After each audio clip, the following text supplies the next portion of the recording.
Assalamualaikum warahmatullahi wabarakatuh. Halo Sobat Latsar, nama saya Tengku Fadila Ainian Hairi. Saya adalah peserta Latsar CPNS Kemenak Provinsi Jawa Barat tahun 2025. Pada kesempatan kali ini, saya ingin memaparkan resume dari kegiatan Latsar agenda pertama tentang sikap perilaku bela negara.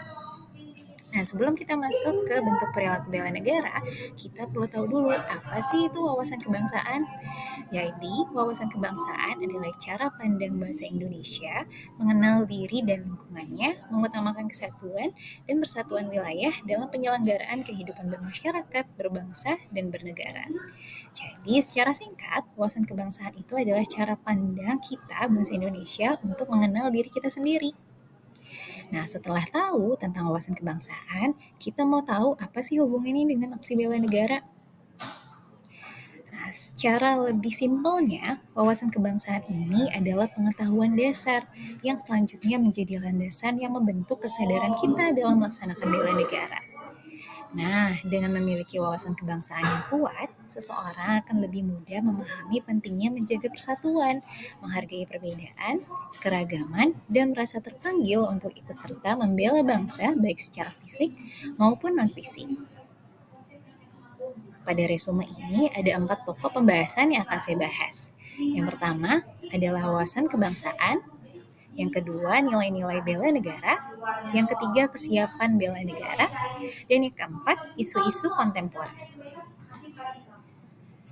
Nah, pembahasan bela negara ini ada dasar hukumnya loh, tertera dalam Undang-Undang Dasar 1945 pada pasal 27 ayat 3 dan pasal 30 bahwa setiap warga negara berhak dan wajib ikut serta dalam upaya bela negara, pertahanan, dan keamanan negara. Selanjutnya dituangkan juga dalam Undang-Undang Nomor 3 Tahun 2022 dan Undang-Undang Nomor 23 Tahun 2019 tentang definisi bela negara dan rumusan 5 nilai bela negara. Nah, tadi kita sudah membahas tuh tentang definisi bela negara. Sekarang kita perlu tahu untuk apa sih kita melakukan bela negara. Jadi, tujuan melaksanakan bela negara yang pertama adalah untuk menumbuhkan rasa cinta kita terhadap negara Indonesia, tanah air kita. Yang kedua adalah untuk membentuk warga negara yang sadar dan tanggap terhadap ancaman baik yang datang dari dalam maupun yang datang dari luar. Dan yang ketiga, jelas untuk memperkuat ketahanan nasional. Nah, bentuk bela negara itu tidak melulu soal militer kok. Bela negara itu bisa kita mulai dari hal-hal yang sederhana dan dekat dengan kehidupan sehari-hari. Contohnya dalam ranah pendidikan, atau bisa juga dalam bentuk pelatihan bela negara. Kemudian, bentuk partisipasi dalam kegiatan sosial masyarakat, menjaga keamanan dan ketertiban lingkungan, dan yang terakhir, kita bisa melakukan bela negara dengan selalu melawan hoaks, radikalisme, dan provokasi. Masuk kita ke nilai-nilai bela negara. Nilai-nilai bela negara itu ada 5, yang masing-masingnya memiliki indikatornya sendiri-sendiri. Nilai yang pertama adalah cinta tanah air. Seberapa bangga sih kita sebagai warga negara Indonesia? Kemudian yang kedua adalah sadar berbangsa dan bernegara dengan melaksanakan hak dan kewajiban sebagai warga negara Indonesia. Yang ketiga adalah setia pada Pancasila sebagai ideologi negara, yaitu kita bisa menerapkan kehidupan kita dengan menerapkan nilai-nilai Pancasila.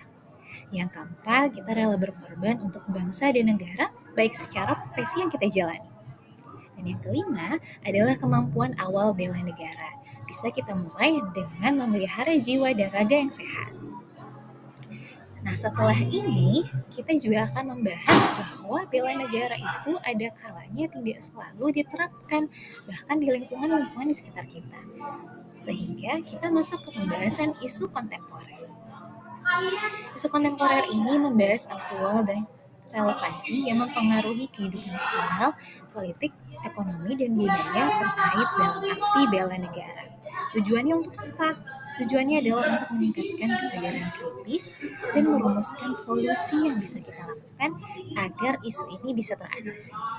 Nah, isu kontemporer sendiri itu terbagi menjadi 4. Yang pertama tentang lingkungan hidup, yang kedua tentang politik dan pemerintahan, yang ketiga tentang teknologi dan digitalisasi, dan yang keempat seputar ekonomi. Itu saja pembahasan dari saya. Terima kasih. Wassalamualaikum warahmatullahi wabarakatuh. Selamat melaksanakan bela negara.